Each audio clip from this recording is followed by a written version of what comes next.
Hey everybody! Happy Tuesday! I'm Yoka with Girlfriends Unfiltered, and we're about to have an amazing interview with author Jahquel J. I'm going to be bringing her up soon. If y'all want to watch it later, just feel free to slide that bar across to wherever you want to go. And I'm going to bring her up shortly. Again, today we're going to be talking to author Jahquel J. Let me go get her and bring her up.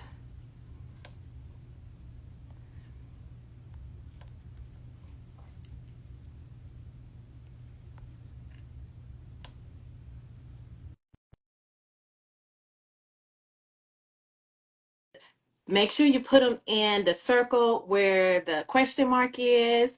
And if we have time to get to the questions, we'll get to those questions. But other than that, it's right at 5, and we're just going to wait for her to come on.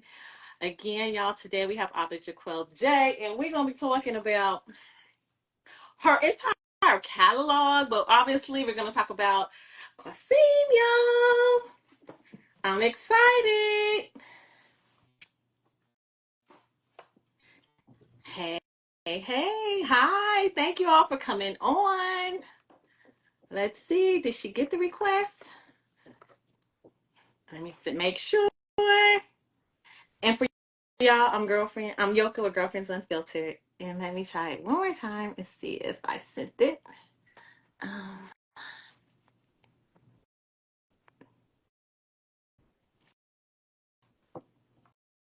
okay, I just sent it to you again if you can see. And then if not, you can ask to be brought up, and I can also bring you up that way. There she is. Hey! Hi. This is so exciting. Y'all, we have with us today author Jahquel J. And we're going to be talking about her and her books. But we're going to do her first. Then we're going to work our way to the books. If y'all have questions, just feel free to jump in.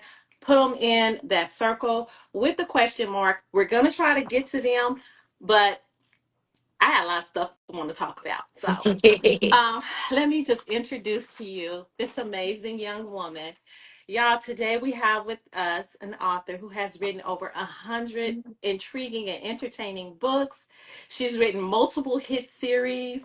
She's a wife, a sister, and an amazing author.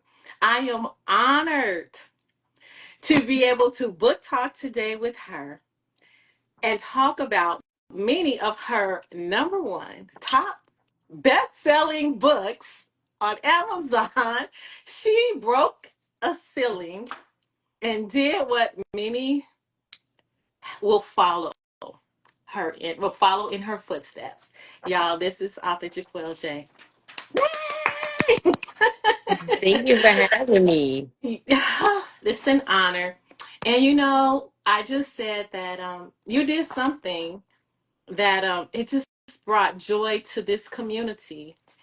You topped Amazon's book, not black book, not urban book, not romance book. You topped the best book. I'm going to jump over what's normally my first question, but how do you feel about that? I'm still in shock. I'm still in shock from the first time, and I'm still in shock this time. I didn't expect it at all. And when it happened the first time, I was literally sleeping. I was knocked out, and my husband came waking me up like, "You're number one in the store. You're number one in the store." And I was just like, I was so confused. I was like, "Oh, okay." And I went to sleep, and it didn't process until I woke up the next morning. Like, Uh-huh. what? Wow. Again, congratulations on that. Thank you. Um, you're really, like I said, paving the way for not just young women, but just across the board, But Mhm. I can only imagine the impact that you will have over the 16, 17, 18 year olds who can now sit in a classroom when they're asked, what do you want to do when you grow up? And they can say, I want to be an author like Jahquel J. See, that's what this is truly about. Okay, so I'm going to move to the first question that I always ask. When did you fall in love with writing Black love stories? um 2014. It was a little bit before then, but I just never took it serious. Mhm. And in 2014, I started somewhat taking it serious, and just writing. And my sister, my older sister, seen it. She had got on my laptop and she seen it, and she was like, "You need to continue writing." And at that time, I was like, "All right, I'm gonna just see where this go." Like, I didn't think it would be a career or lead to anything. I was just like, "This is something that I enjoy doing in between working and everyday life." Wow. Did you have experience in writing? No, I had none. I just literally like from because I was a reader first. I love reading. Uh-huh. So when it came time to writing my own book, I had no kind of like where I should go. I just started writing, and I was like, I can go back and fix it. Really? And when you first started writing, what was the genre? Because I don't like to give titles to authors on the type of books that they write. So I know I've read across the board the type. How would you classify the books that you write, and how would you title them? What genre? um Urban fiction. I would go urban fiction. I feel now a little bit with the Delgados. With my sister, my little sister, she calls it urban action because she's like, these are like action movies in a way. Yeah. So I would go urban fiction. Yeah, and I think I referred to, you will probably hear me say in my notes, I call them urban thrillers. So I'm like with your sister. I'm like, these are like urban thrillers with a love twist. Right. So I want to talk a little bit about love, right? And the love twist. Because what you do with your books, you turn characters who would normally be considered like villains into these beautiful people. How did you decide to make your books flow that way? Um Because when I'm writing them, I see them as people, but to the outside world, they're probably like, he's a drug dealer, he's a killer, like he got all this stuff going on. But when I'm like crafting them, I'm like, he's a brother, he's a son, he's a father. These are all the things. And I feel like sometimes within the urban genre, we tend to, as authors, and I know in my beginning journey, we tend to focus only on the street stuff when it comes to these MMCs, instead of kind of sculpting them all the way around, like making them come full circle. Like an example, Capone. He's this street guy. He's feared in the streets, but on the inside, he's battling sickle cell. He's a son. He's a father. Like he has these kind of things about him that makes him a real person outside of the streets. So I think when I started writing this series, I wanted that to be the focus versus them just being in the streets. You mentioned sickle cell, so I'm going to jump right over to that part because you make it a point to put in, I want to say, like, not social commentary, but more social awareness into your books. So you deal with, there's a character with cancer. There's a character who has, I believe, obviously sickle cell. There's a character who has a hearing impairment. Mhm. Why do you feel it's necessary to educate your readers about these particular things?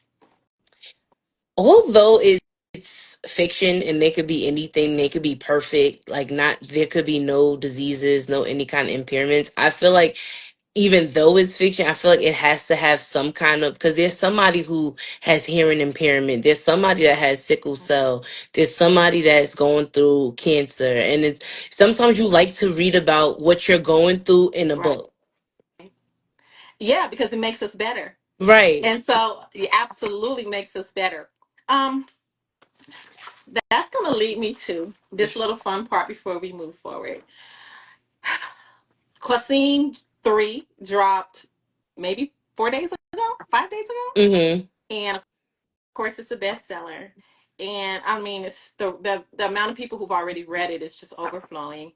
And your power of words again are affecting people. So this is an opportunity for people to type nice things and give you flowers while I read some of the things that I scan through from the reviews, and I'm just going to read them to you. And y'all sit back and relax because I wrote a lot. She deserves it. She gave us 14, 15 books so far, somewhere in there, this series. Yeah. So let's get going. Here we go. This is on Qasim 3. Excellent job. A work of genius. Of a genius. Standing ovation. It's an full experience. This author and her pen game is nothing short of amazing. I'm in awe. Absolutely beautiful. It's a masterpiece. What a wild journey. Round of applause. The best from the best. I am wholeheartedly a fan of her writing style. Truly captivating and unforgettable. Phenomenal. It's not enough stars for me to be able to truly rate it. Woo! Jaquel did it again. Chef's kiss. Ja really is a musician with that magician with that pen. Best author ever. Miss Lady Author, you did her big one. A 10 out of 10. One word, amazed. This book was everything. Jaquel, your writing skills are superb. So, those Thank are just you. some of the things, and there's so many that people were saying about you. How does that feel? It feels surreal.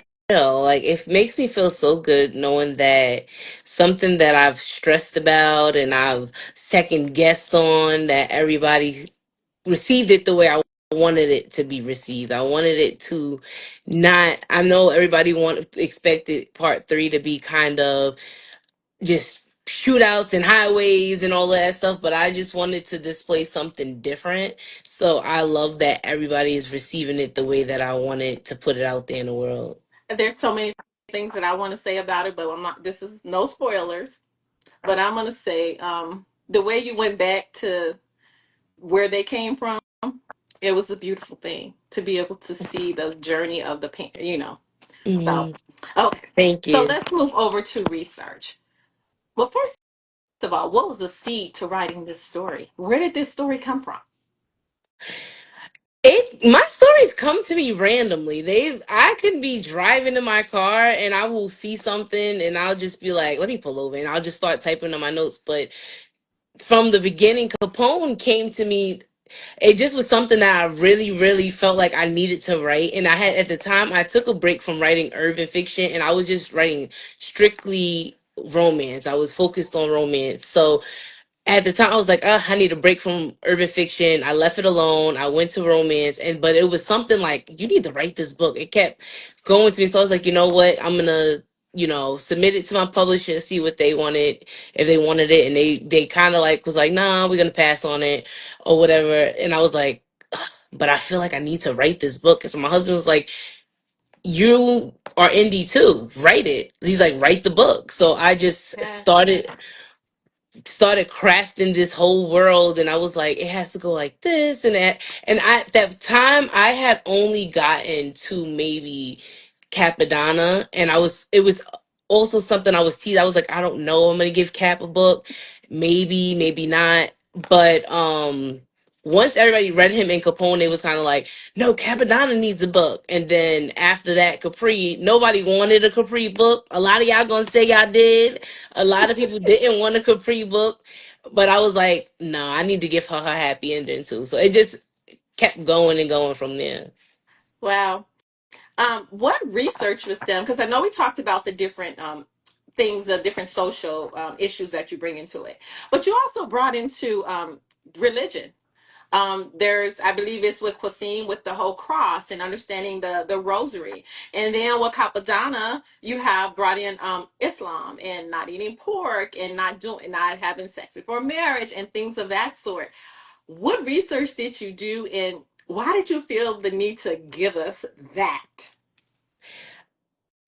Capadonna's was strictly, there's a joke that every time a guy goes to prison, he always comes home and he's Muslim.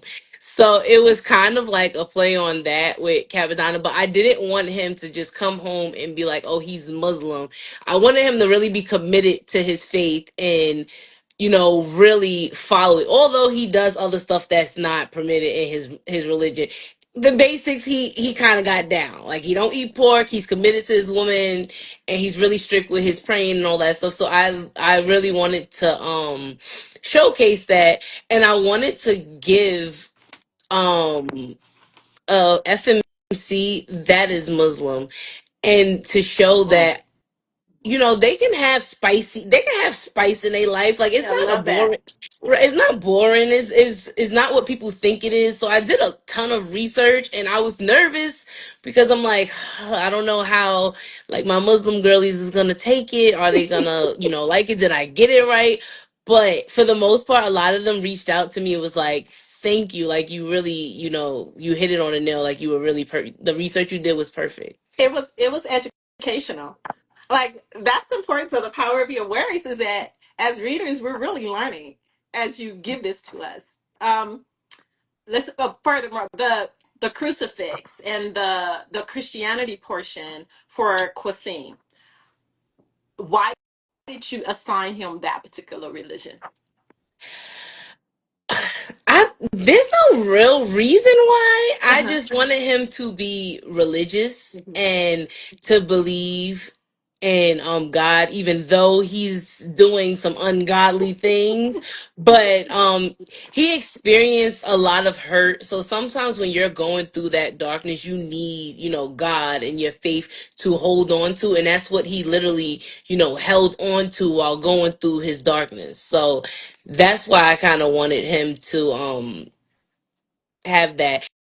And also Gims, she's a religious woman. She's a church going. He had a praying grandmother, so Mhm. it definitely was why I wanted him to be like that. Now Mir, he's another story, but his brother definitely holds on to their faith. Yes. Um, I guess I'm gonna move over. I want to talk about game culture because when you think of games, a lot of times, at least where I'm from, you think of Bloods, you think of Crips, Mhm. and you don't really delve really deep into the whole concept of motorcycle gangs. And you really delve deep. Was there research when you chose to focus on a motorcycle gang? Um, there were some research, but not really. I wrote based off what I experienced growing up in New York. In New York, the bikes is out, they got their biker vests on, they got their sock over their shoe. It's a whole movement in New York, especially in the summertime. I remember walking to the store, and you just see them lined up, just chilling on their bikes. So I basically took what I grew up seeing, my cousins riding bikes and, being with their friends that are in biker gangs and stuff like that. So I took that and I just applied it to, my book. Adding, they wasn't doing, I don't know if they was doing illegal stuff, but I just added that and used the rest of my Yes, imagination. because the thing about gang culture, particularly, is that it's family. Like a lot of times, there's people who don't have family Hmm. that are pulled in and loved by that community. And so, how some people see when they see gangs as like, oh, scary, but in a lot of communities, particular inner city urban communities, it's truly looked at as family. And that showed up in your book because when I was taking notes, I was like, okay, Capone, Qasim, both of them were mentors. Both of them pulled in young men that didn't have families, that were struggling. And not only did they teach them how to be men, they taught them how to be good men. How important was that to you to make sure you got that to the readers? That was very important because sometimes in urban fiction we get a bad rep for our guys and Mhm. how they treat women or how they are just sometimes they could be shitty men. But I just really wanted to focus on the males in this series because I've got plenty of shitty men in my catalog in my back catalog. But for this series, I really wanted to kind of show the growth because Capone and Quasiminum, they're not young; they're in their late 30s, early Yes. 40s. So I didn't want them going into this being immature. Like at that age, you're of a certain age where you should be teaching the next generation and Mhm. showing them the way. So that was really what I really wanted for them. And I was hoping when I was writing it that it came across that way. And I'm glad it did. For both, for all the guys and how they are. It, like it made it appear beautiful. And for a lot of people, that is beautiful. You also took strong black men um, without any fear of showing emotions. And not only did you show us that, you made sure that they all cried at some point, that they hugged, they loved on each other. Um, why did you intertwine that into all of the male characters' traits? I feel like it was important for men to see black men loving on each other. I feel like we don't see it enough. And when I do see it, it makes me so happy. Like if I see something on the internet with a father loving his son, it makes me so happy because I didn't grow up seeing that.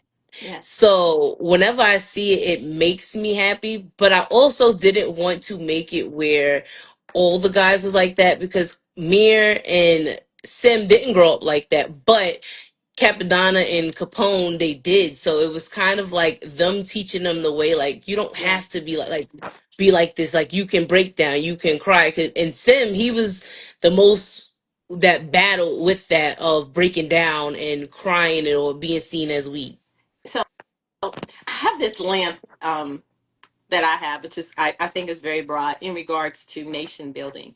And what I had, I said it. So in doing that and showing that part of these tough men, um, did you, when you were writing, and realize the impact that it would have on nation building across all sectors of the black community?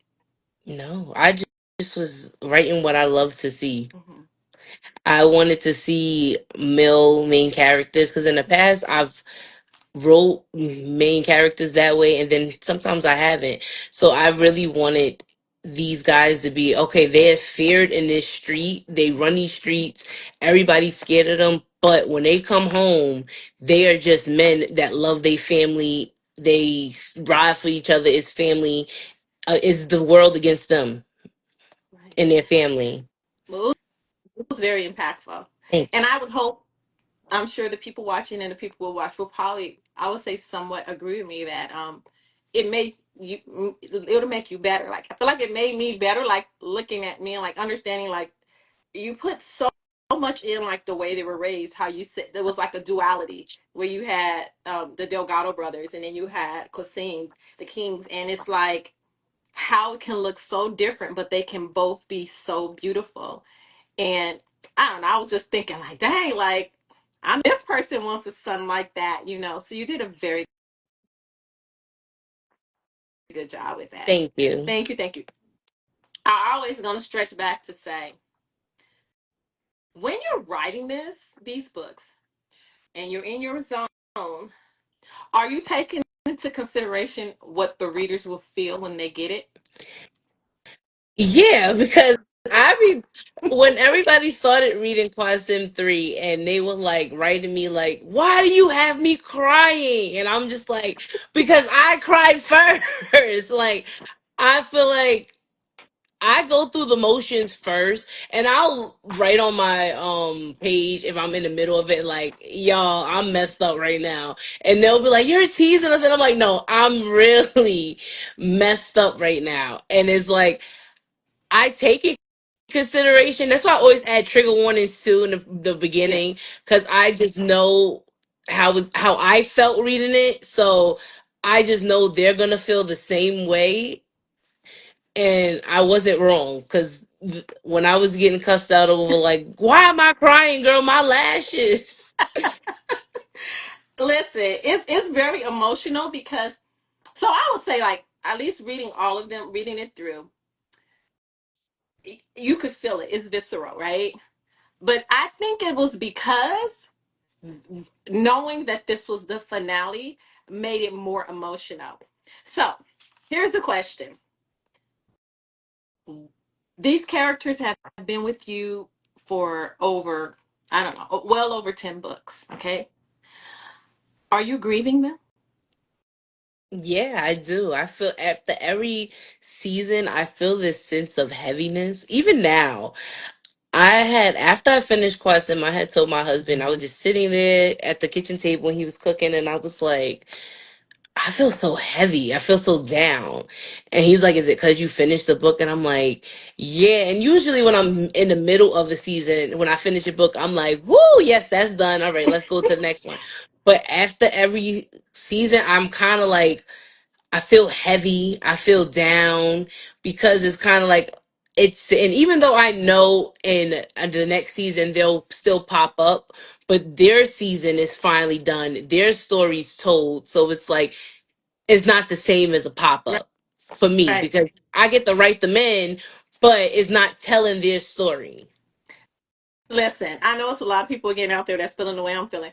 I was like, as I read it, I kept like, what's this feeling I'm feeling like? I know it's coming to an end. So normally I just rush through it. So I'm like, you know what? I'm gonna slow down because I'm not ready for it to be over yet. How do you deal with readers when they're like, it's not over yet? Like you can keep going. What I know that's pushback, but how does that make you feel in a positive way? I only feel positive about it. I feel happy that they want to keep hearing from these characters, but I feel sad when I have to tell them like, no, we got to move on. We got to move to the next story. Like we got stories to get out. We can't focus on just one. Well, I'm gonna talk a little bit about friendship because there were some dope friendships, and that's what Girlfriends Unfiltered is about. It's about friendships and solid. There were some solid girl friendships. Capri didn't have any friends, and Blair became, and they're like this. Cat, just brothers. The way the brothers were and the friendships. Where did that come from, and why did you make sure you thoroughly inserted that in there? Even when they have differences, you made sure they loved on each other as friends. I feel like friendships for females and males is so important. I feel like sometimes, we only see the negative part of friendship, especially women friendships. We only sometimes see the cattiness of that. And I just felt like you need those people in your life, them solid people that whether, you're right or you're wrong, they're going to tell you like it is. But at the same time, it's coming from a place of love. So when I wrote that, even though Caprice started with not having that, I wanted to make sure that that was incorporated for her to have those friendships for Cap and Capone and the Infernal Brothers, for them to all have that brotherhood where they can go to either one of them and just be there for each other.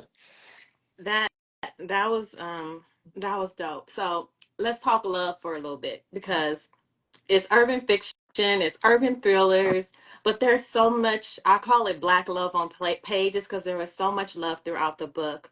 Um, Obviously there was friendship love. There was the love between the father sons. There was love between the men that were friends. There was so much love in this book. Is that intentional because it is indeed a black love story?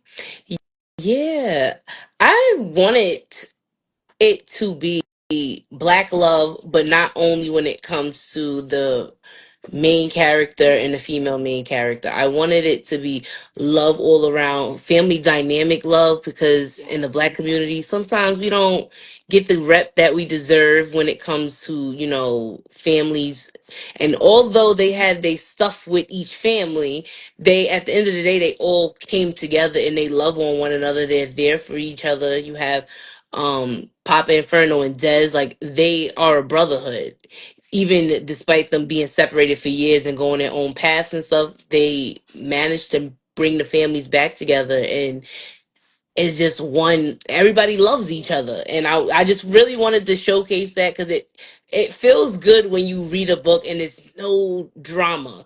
Now, granted, we need Yes. drama in the books, but when there's no drama and everybody just coexists and the family is just there, like my favorite scenes to write is when they're all just being a family. Like when they're Yeah. on the beach in Barbados, those are my favorite scenes to write. And you know, it was even you even delved into, I think it's Blair with her foster mother. Like you made sure that you inserted love like all throughout. So it was like you couldn't miss it. So even if you wanted to come in without it, you couldn't miss it. Um, while we're on this love subject, let's talk about the poly relationships that are were inserted. Of course, we want to see more. But it was done with a love lens. Why did you feel like you needed to give us a poly, some poly love I and a polyamorous? Let me claim a polyamorous relationship. Let me say it the right way. I feel like with Corleone and his siblings, you have Capone. He's married to one woman. You got Cat, one woman. Although he can have multiple, he only wants Uh-huh. Joy. You got Capri with Mare. I felt like as him being a sibling, but he was raised differently from them. I felt like he needed something Mhm. different. And because I explored different things with, Capone with his sickle cell, Cap and, him being Mhm. Muslim and, Capri and Mir in their situation, I felt like I wanted to add something different. Mhm. And I've wrote about a poly relationship, I want to say a few years ago. I can't remember what book, but I never wrote it to fruition. I never finished it. I kind of like let them break up and never really, and this was a challenge for me because I want to write about a successful poly relationship, Yes. not nothing with jealousy and drama and cheating and all of that stuff. So that's why I felt like Corleone was the perfect person to have the poly relationship. Listen, I was driving and I was thinking about it. I was like, you know what? Damn, she made this seem so beautiful. I was like, if you had any type of negative thoughts about a polyamorous relationship, it was erased. It was like it was done with.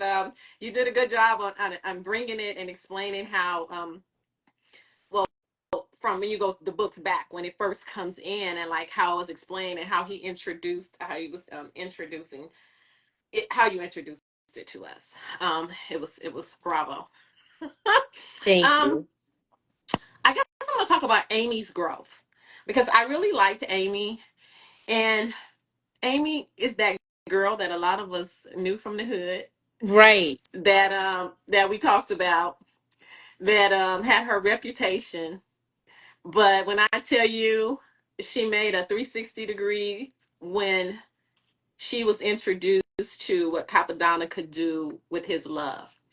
And he gave her the resilience needed to be better. Can you talk about that? Because I talk a lot about resilience when sometimes you could take someone who's in a really bad situation and as long as they have that support system, they can be who they want to be, like a flower out of concrete.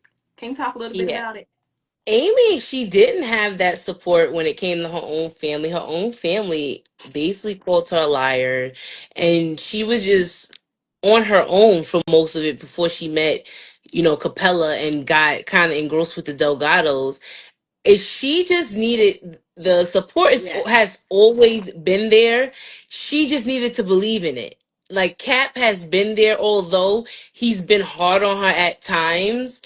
He literally wanted to see the best for her because she was his grandson's mom and his son was in love with her, so he literally wanted the best for her. So when she kind of did what she did, it disappointed him like a dad. He was Mm-hmm. disappointed in her, and I know a lot of people was like he was too hard on her, and I'm like, that's the reality of a dad being disappointed in their child. Like you've Yes. ever disappointed your parent and you like, man, like and she was more upset with herself that she disappointed him. Right. So Right. and he thinks he's a counselor, so he, you know, he he saved some lives with his words. He Right. definitely did that. He And definitely did that.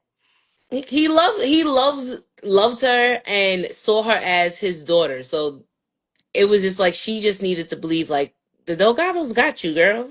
Yeah, and then Capella's journey, because when I think about Capella, I think about being young and you with that dude, and he's like he mess around and you just cut him off. You had nothing to do with him. But I like the fact that you really made it a point to show like that he's young, he's growing, he's gonna make mistakes. Like give him some time to grow, and how Amy was willing to give him that time to grow. Um, him pretty much being the youngest male. How He did you why did you choose to assign those traits to him? Capella, he he's one of my favorite. Him and Amy are one of my favorite Yes. couples because they're so young. Capella was stuck between, and a lot of people didn't realize they had a lot of trauma, not together but separately. Like he lost the woman that raised him. Amy had her stuff going on with what her brother did to her and her family. So they both had was a recipe for disaster in general. Yes. And then they Yes. decided to go and get married. So they was like, okay, we're gonna continue to blow this up.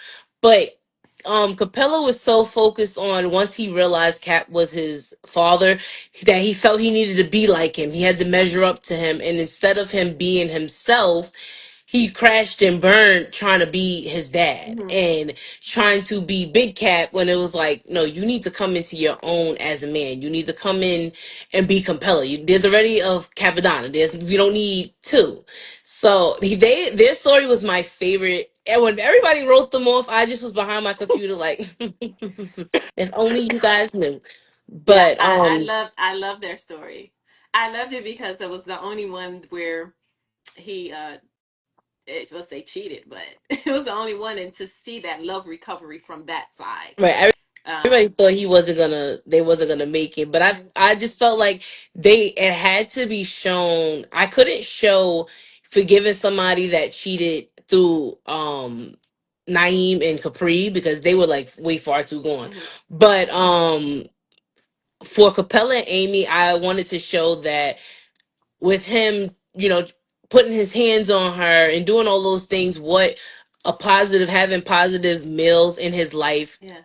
can do, and show them Hmm. they like you're not supposed to do that. That's not what you do. That's your wife, etc., etc. So I just really wanted to show that not every Delgado is gonna come out, BDE and could like they grow into this. And because we met Capone and Capadonna at the later stage, they went through some of the same growing pains that Capella is going Hmm. through. We just reading about his.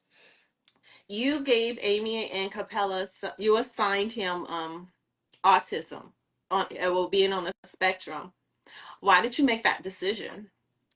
I wanted to give them some kind of depth to their them Uh-huh. becoming parents, Uh-huh. because it was Amy more so focused on school and she kind of didn't want to take accept that something was Hmm. wrong, and Capella also didn't want to, but I wanted to give them some kind of depth on them becoming parents, especially they were first time parents, they're the youngest, so I just wanted to add something where they have to come together to work together for this little boy. Well, you did a good job with that. You Staten Island, you talk about it a lot. I know that's where you're from, so you represent you definitely. So, have you thought, or did you think in writing this, that of writing a like a what do you call it, like an alternative city, like something that's not real, instead of making it actually Staten Island, New York? Like, was there a consideration for that? um at the time, no, I was just kind of like, I'm gonna write about my city. Okay. But now, as I'm kind of world building, as they Yeah. call it, I um I am now making fake cities that's in New York. now because I feel like you have more creativity that Mhm. way. You can make things what you want. If someone has here, I can't read. Reading with, I can't see the name. I think it says Dion. I'm not sorry if I said that wrong because I can't really see it. But says that really brought a lot of realism to it. And it did. And I'm just like going over the bridges and this. And I was like, wow. Like, did you use beta readers to help you on facts? No, because I can't. Place that I've written about, I've been there more than a few times. So anytime I needed to kind of like do a little refresher, like on like, because they change so much every time I go back home. Mhm. So I'll go on Google Maps and I'll just go looking and scrolling through Street View, like, okay, that's still there. Okay, I could use that. Or sometimes I mention things that is from the past that I'm like, it's fiction. Even if it's not there, it's there Uh-huh. in this world.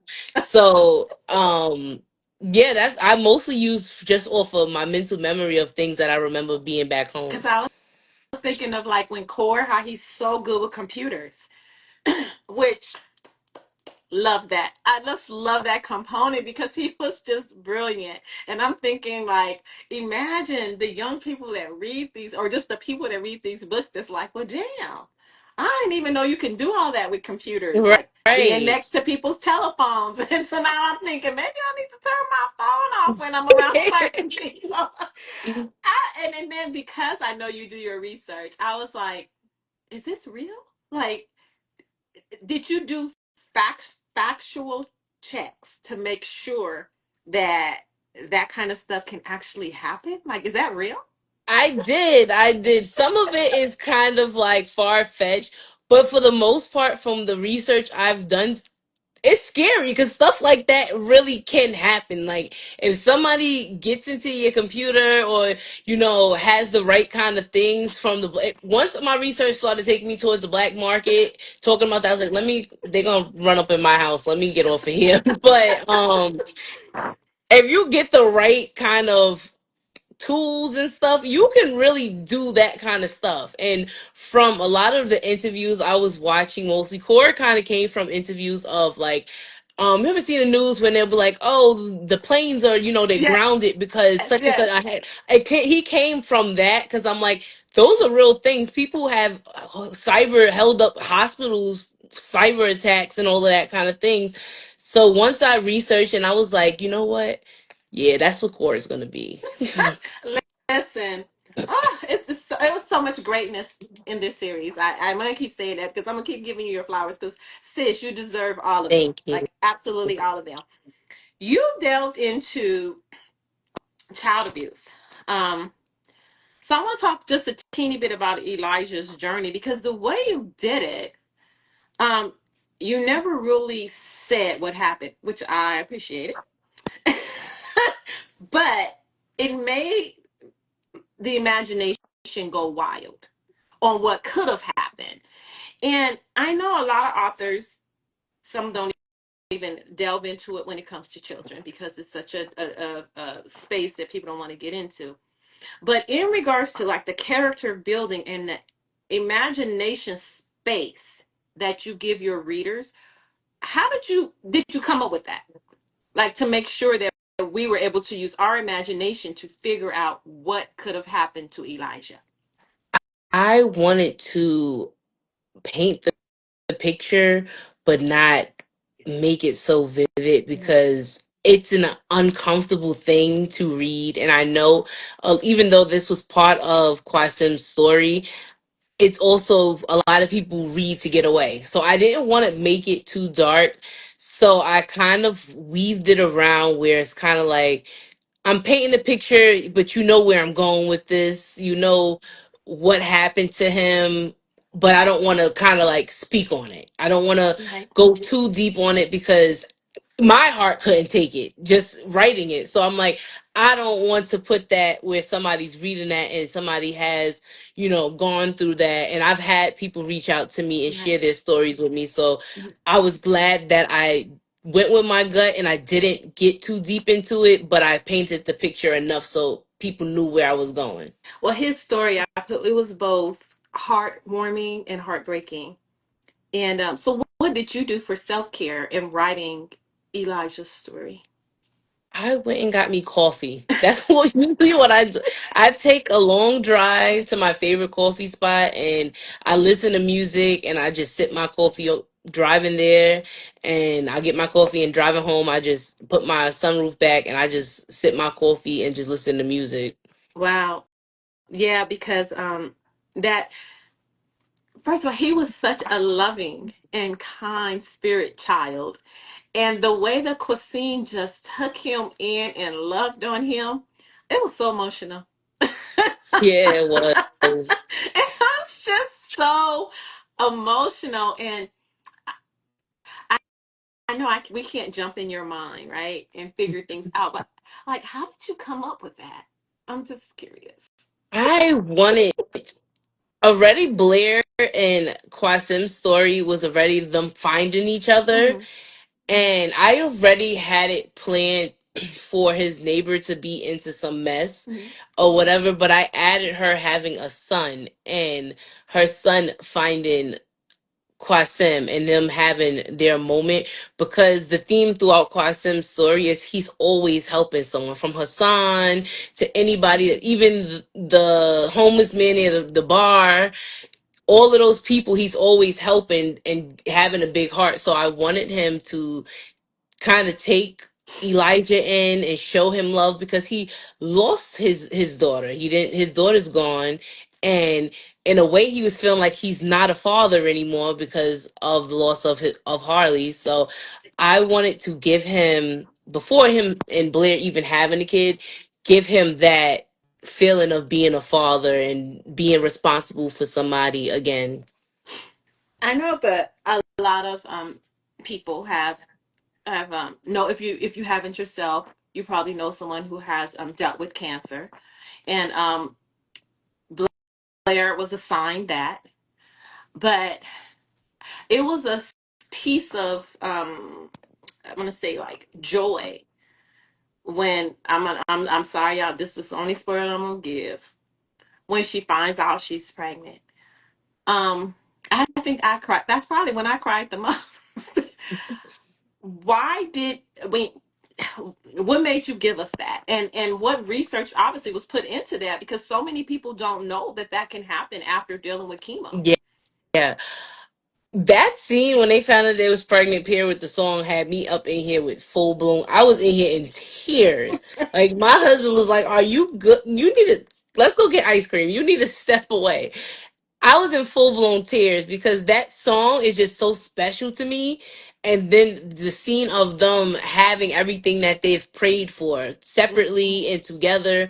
But the research behind it was, a lot of people don't know that when you have cancer or breast cancer, they recommend you wait at least 5 years before you can, get pregnant or try to get pregnant. Mhm. And then also a lot of the medicines kind of take your period away, or you're not getting it Right. regularly. So I wanted to make sure when I did the research on Blair getting pregnant, because I knew I wanted her to be pregnant, I wanted her to be a Mhm. mom again, and I wanted them to have that I had to kind of be careful and do my research with that, because it wasn't just she popped up pregnant. There's a lot that goes into it. Like, technically she wasn't supposed to get pregnant.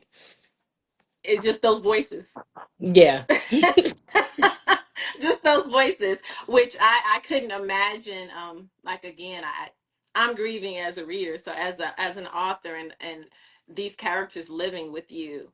I give you your flowers for what you're going through. I know I'm processing, letting them rest. I want to just move over out of away from the books just for a minute, and let's talk about audiobooks, because yeah, the audiobooks obviously brings them to life.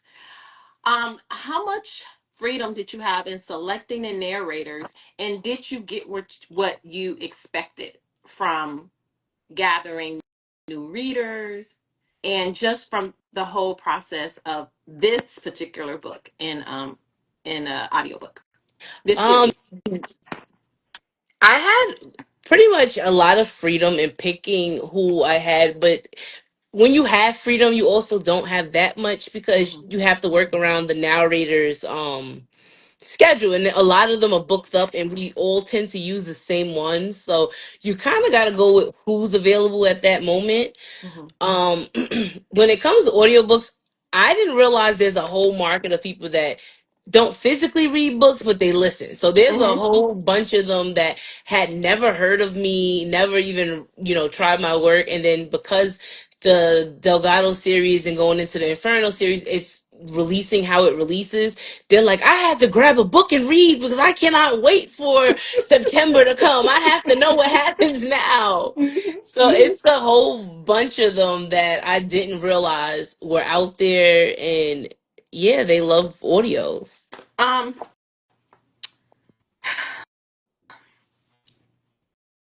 I always go back to the power of your words, right? Um, because there are a lot of people, not the readers. I want to talk about other authors, right?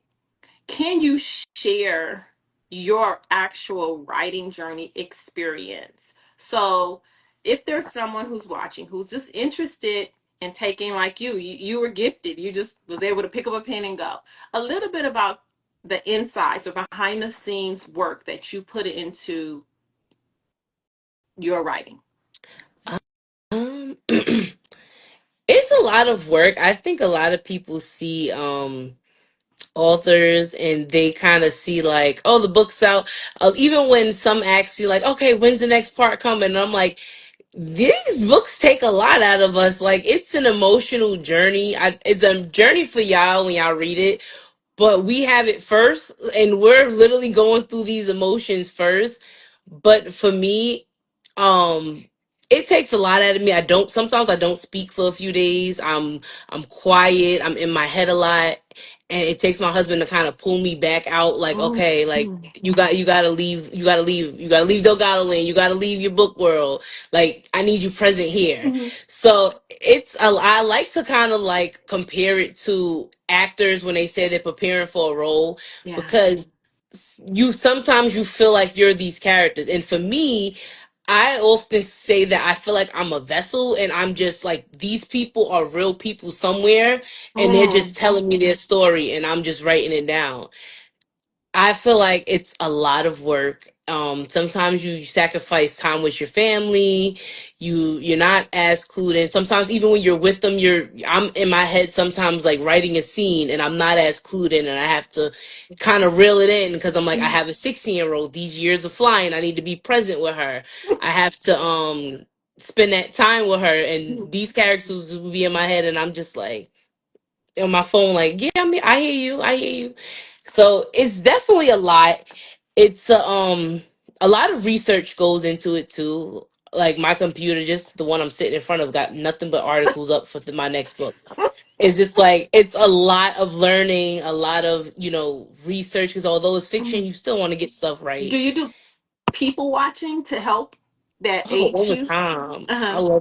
I love people watching. I think I want to say in 10,000 hours, I think I mentioned it. Stevie likes to people watch. That's my favorite thing, because you learn so much about people without even speaking to them. I'm introverted, so I'm never gonna start a conversation with somebody. I'm somebody who, like, I hide from my neighbor. Like, I see her out getting in her car, and I'm like, I'm gonna wait to get in my car so I don't have to speak. But um, sometimes I will sit and watch people if I go right at a coffee shop, and I'm just like, I like her Mm. mannerisms. Let me add that into something.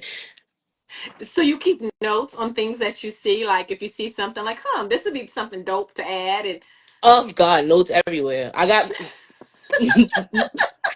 there's nothing but notes and sticky notes and notes inside my phone, and Mhm. even next to my side, my bedside table is notes. So I keep notes of everything, and I just feel like certain stuff, I feel like that makes a character, because you want them to have certain things about certain ticks and certain things about them.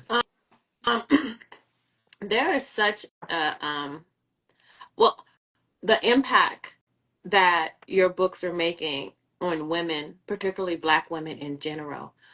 Um, are you aware, and how do you feel about how this impact is landing? I am aware, and I'm so grateful. It's overwhelming, Hmm. but in a good way. Okay. I'm grateful for it. I love when people reach out to me or tell me, or even at events when I meet people and they just tell me like, "Hey, I started back reading because of you. Yes. this, helped me. I was going through this with this, and like you touched on, and I felt like you spoke to me." So it always makes me feel good, and it makes me want to continue to push my pen for Yes. reasons like that. Listen, you mentioned events, so I'm gonna jump over there real quick. So I was a line monitor for your line in Miami. Sis, you are loved.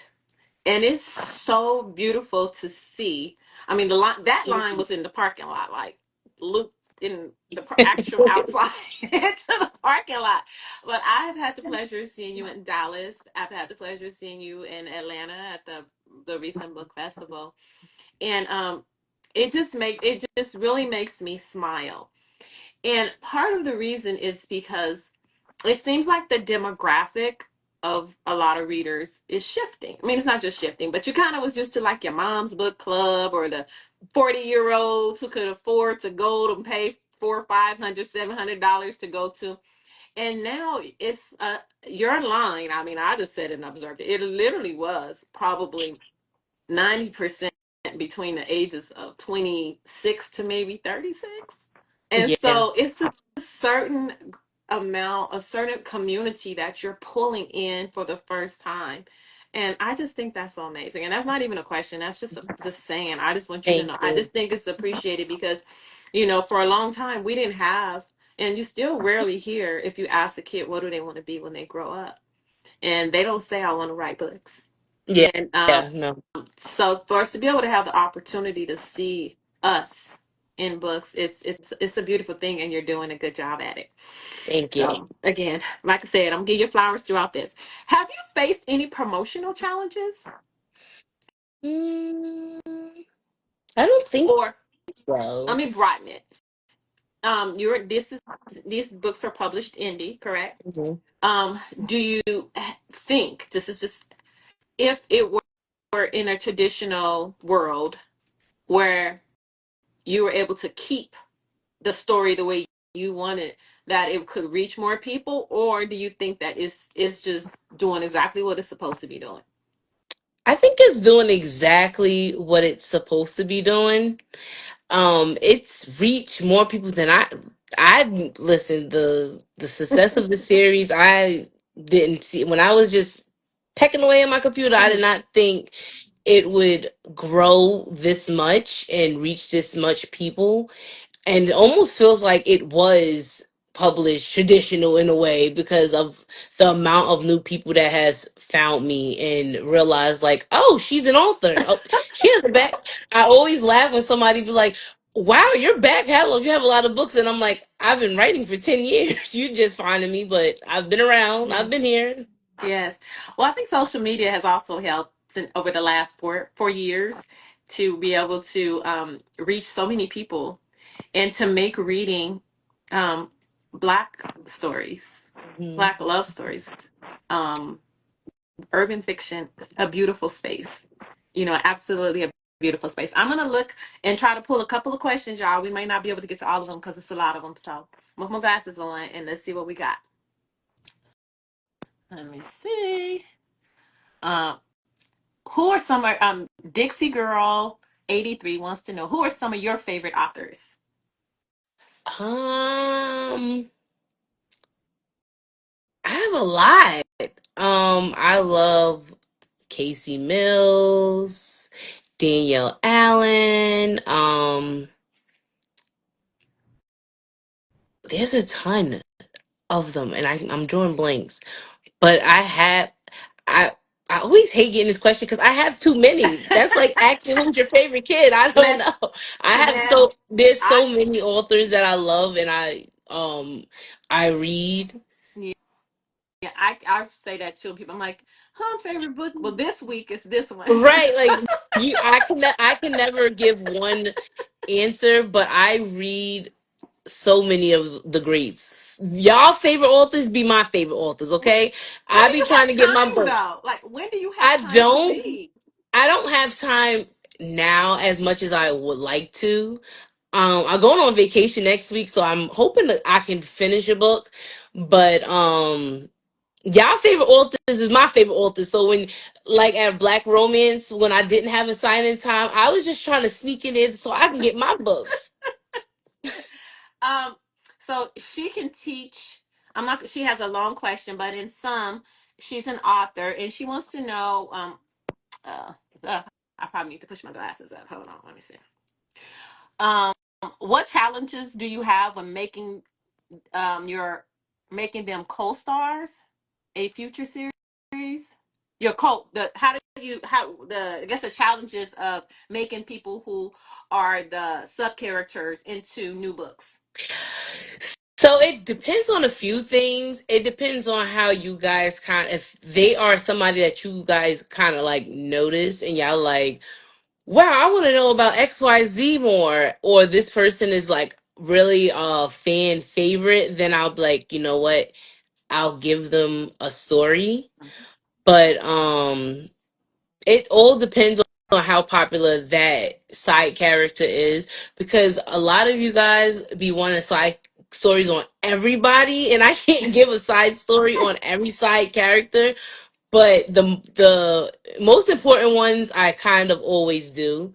But it depends on how popular they are, or like in the sense of Havoc getting a story. He's deaf, so I feel like I really want to explore writing about a deaf MMC. Mm-hmm. And with Core, his poly relationship, and then Goon. Well, Goon really came to be because he said three words, and y'all was just like, "Oh, Yeah. that's my man, my man, my man." Yeah, I love Goon. Yeah, I was like, "Oh, I need to see him have his chocolate baby." So I was like, you know what? All right. Yay! Okay, so Dixie Girl 83 again wants to know, which I was going to ask this question too, but it's what age do you think is too young to read your books? And then I'm going to continue with mine is what is your target audience, or do you have one? Um, two. I'm probably the worst person to answer this question because my 16-year-old sister reads my books. So, I would say no, nothing under 16 because she just started reading them this year. She used to try, and I was like, nah, not yet. But she started reading them this year, and I only let her because at her age, I was 14 reading urban fiction, so I kind of let her now read them. Um, and I don't think I have a target audience because I've met. I remember in Miami, I met a lady, and she was, I want to say she was in her 70s, Wow, it's beautiful. and right, and she would read my books, and she was, so happy to meet me. I wish I would have known she was on my line because I would have brought her to the front. But um Cause baby, you was the last woman standing.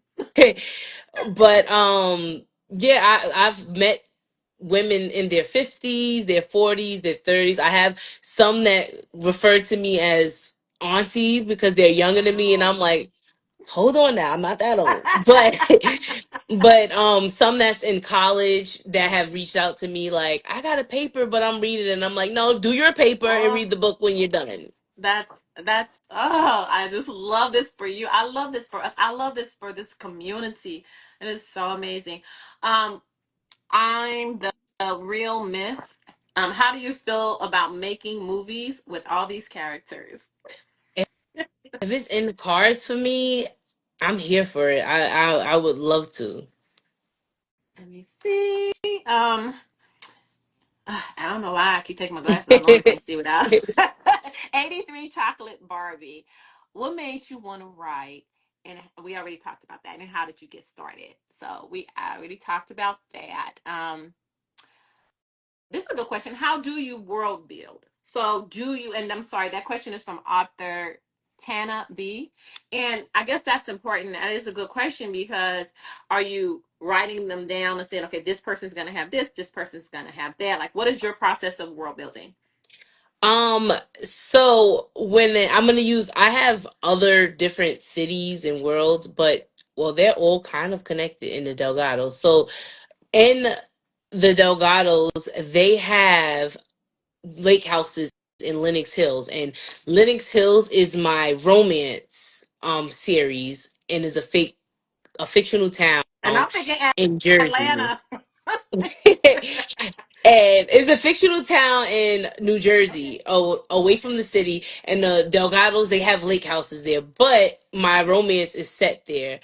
And Q3, not really a spoiler, but they have, it's a new city, not new, but it's a city I mentioned that is new to me in this world, called Ashbourne, and it's a whole nother another city within New York, Hmm. but is a whole different city that will tie connected into the Delgados. So I kind of just I've took the Delgados being in New York, and I've added also the fictional cities that I've kind of made and added them into their world. So we're gonna get some surprises. Yes, pretty much.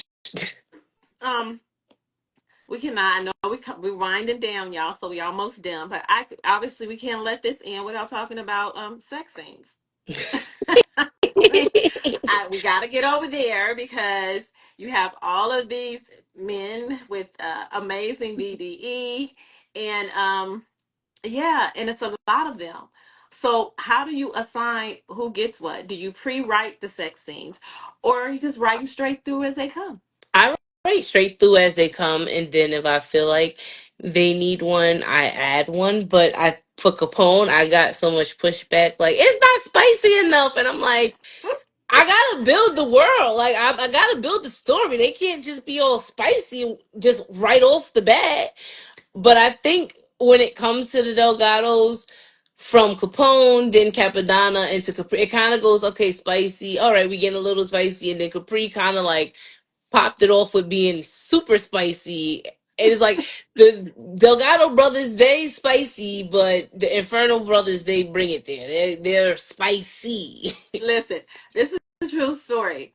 So I'm listening to it, and we just moved into a new office, and so I'm like listening to it, and luckily it was on the weekend because we were moving stuff in, and I'm in, the doors closed, and so when I leave, my daughter says, "Mom, you're gonna have to soundproof the walls because because because I'm just letting the automation read it to me." And she's like, "You can hear everything through those walls." I was like, so I spent the last 2 days. I didn't put up sound barrier curtains, everything, because I'm like, oh, everybody in the whole office building gonna be getting it. They gotta get an earful. So, but you do a really, really good job on creating those sex scenes. How do you make sure you don't repeat the same thing? It all depends on the character. I feel like Uh-huh. each character requires something different. So I kind of go off of the character's vibe. And then I also, and not that I don't like writing sex scenes, I just feel like sometimes they're not needed. I like with Capadonna's book, his first book didn't have any sex scenes. It was more so intimacy. I feel like intimacy can be sexy without sex Yes. scenes. So it depends on what character that I'm writing and what how their vibe is. Like I could give kind of with Zoya and Goon. Their love languages are different. Goon is touchy feely. Zoya is definitely not. So like their sex scenes will be different. Their intimacy scenes will be different than Sim and Blair or Mm. Mir and Capri. And that's why I usually talk a lot about sexuality versus sensuality because sometimes you wouldn't even know that they're not having sex because it's so sensual. You get lost in it, like, did they Right. just have sex during that conversation? A lot of people said that with Capadonna. It's like I was so into this, I didn't realize they didn't have sex in the first book, and I'm like, exactly. Yes. Well, since one thing that you're doing is you're making an impact on this community, and it's totally appreciated. I know you have some events coming up, so we'll talk about the events, and then anything that you want to say to your readers, you can share it. Um, I want to We can start with think. events. Let's start with Okay, events. events. So people know where you're going to be if you can remember, because like, whoo, you all over the Yeah, U.S. I'm gonna try to remember. Okay, so I'm going to be at House Party. I want to say that is July 25th. Right. And then after house party, I'm gonna be in Detroit. I want to say the 23rd. I think I'm doing good here. I think I'm doing good. And then I'll be in Milwaukee September 5th, I think. 5th or 3rd, one of them. Okay. Are you in And Chicago? then yep, I'll be in Chicago. The end of September, I want to say that is the That's 25th, I want to say. the Chicago Urban Book. Yep, That one is book not sold episode. out, y'all, because I know the house party is sold out, but and that's the one. But I don't believe Chicago's sold out yet, so y'all can still grab tickets. And then after that, I'm going to be in Jacksonville, Florida for the book bash, October. October 3rd through the Hmm. 5th. And then I will be in Columbia, South Carolina, the 11th through the 13th, I believe. Then I will be in Houston the 18th through the 20th. And then I will be in Augusta, Georgia, the 31st through November 2nd. Where can people? Do you have like one schedule where and people can just go look and see Yeah, where I you're gonna be? have one. I think it should be on my page, but I'll post it again this Okay. week. Yeah, because all I'm thinking is you be writing on the road. I do. I do. I like because you in these streets, and it's just, gosh, again, I'm just loving all of this for you. Um, let's make sure I got everything, y'all. I'm gonna give a quick um shout out to everybody who has supported Girlfriends Unfiltered on this journey. We just ask that you just follow us. That's it. We're going to keep giving back, but if you guys follow us, that's how we end up moving forward. But outside of that, um, we're just going to keep interviewing. We're going to keep supporting, and we're going to keep doing what we're doing for this community and showing love to the power of words and to the authors that are putting in work, right? It's like when you pick up a book, we read those books. Some of us can read them in like 5, 6 hours or less, and not realizing that the authors are putting months into this work. And we gobble it up in 6 hours. So, again, it's all appreciated. Y'all go out, y'all support this community. And I'm going to leave the final words to you because for some reason I want to get emotional today because probably because I've been reading the book and I just know it's coming to an end. Um, I do want to know for a first time reader because you have 100 books in your catalog. For a first someone who's being introduced to your work for the first time, where would you tell them to start? um, I will tell them. Oh, once. Oh, I missed one. Books in the City, Atlanta, August 16th. I forgot that one. Thank you for whoever reminded me. Um, I would tell them. I always say start with my Lenox Hill series Okay. because it's the calm between the before the storm. So I would say start with Lenox Hills That's urban and fiction. no, that's Romance. romance. Okay. And the title of the book is called Lenox Hill. It's the series is called Lenox Uh-huh. Hills, but the first book is I'm Fine Thanks. The second book is Yeah Thanks, and the third book is Never Better Okay. Thanks. So that's where you guys can start and work your way through. Anyone that you would specifically recommend outside of this and outside of the starting point, like just for someone who's maybe, they see which book would you recommend?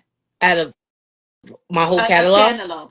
I should Oh, stop. A standalone. For those who just like standalones, what standalone would you recommend? sheesh. I don't have many. um, I'm gonna go 10,000 hours because that's my latest standalone. Okay. And I have it here. That's 10,000 hours. So I have that one. And that's it. Thank you guys again. Thank you. Thank your husband and your Thank you for family. I having see me. them working so hard and they out there.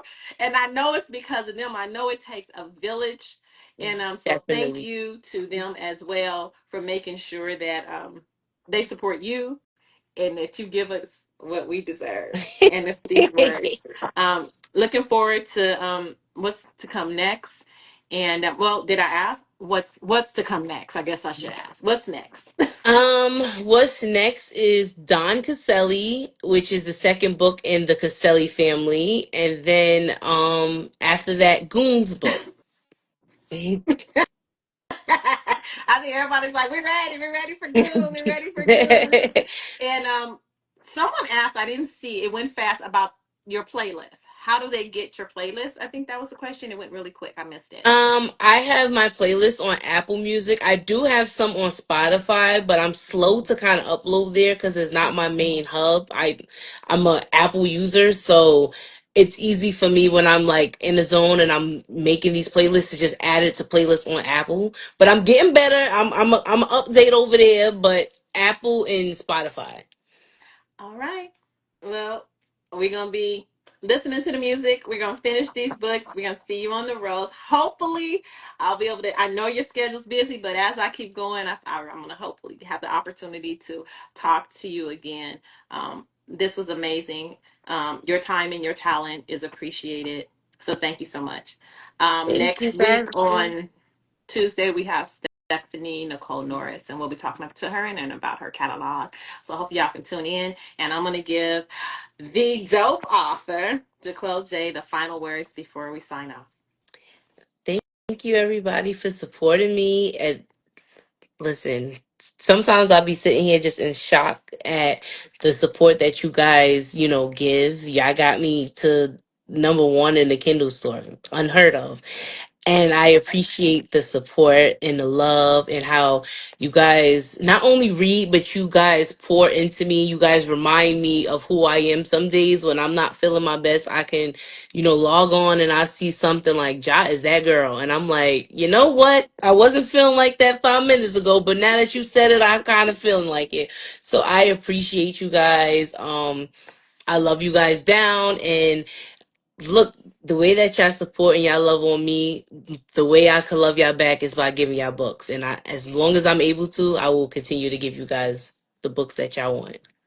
Yay! Do you need like a minute to scroll through if you want to look at any of the comments before we? Because they'll be gone once it's over with. So I'll just give you because they so many people gave you flowers. So I'll give you just a few minutes to go through and see all the things that they're saying. Um, It's so heartwarming. I mean, like, Thank you guys. Thank you. Oh, paperback drop dates. I will post that this week. I actually just got the flyer back for it, so I will post that for you guys this week when my site will restock. And I love you guys, and I love y'all too, Spotify. I love y'all. I'm getting better. I'm getting and better. somebody keeps typing in here, Dr. Chambers. Oh, Dr. Chambers, he's gonna be in the Ashbourne series, Okay. so he's Oh, upcoming. okay. Because I'm like, they keep saying it, so they must want you to shout it out. So, again, thank you guys so much. And just keep supporting this community because there's power in words and Black love. This is our us having the opportunity to see ourselves in these stories, and as long as we keep supporting, it's going to keep growing. And as long as it keeps growing, it becomes something that's a generational line. So our children and our grandchildren will have the opportunity to have access to these books. So again, thank you so much. You appreciate it. Thank you. Bye. Bye, Bye. everybody.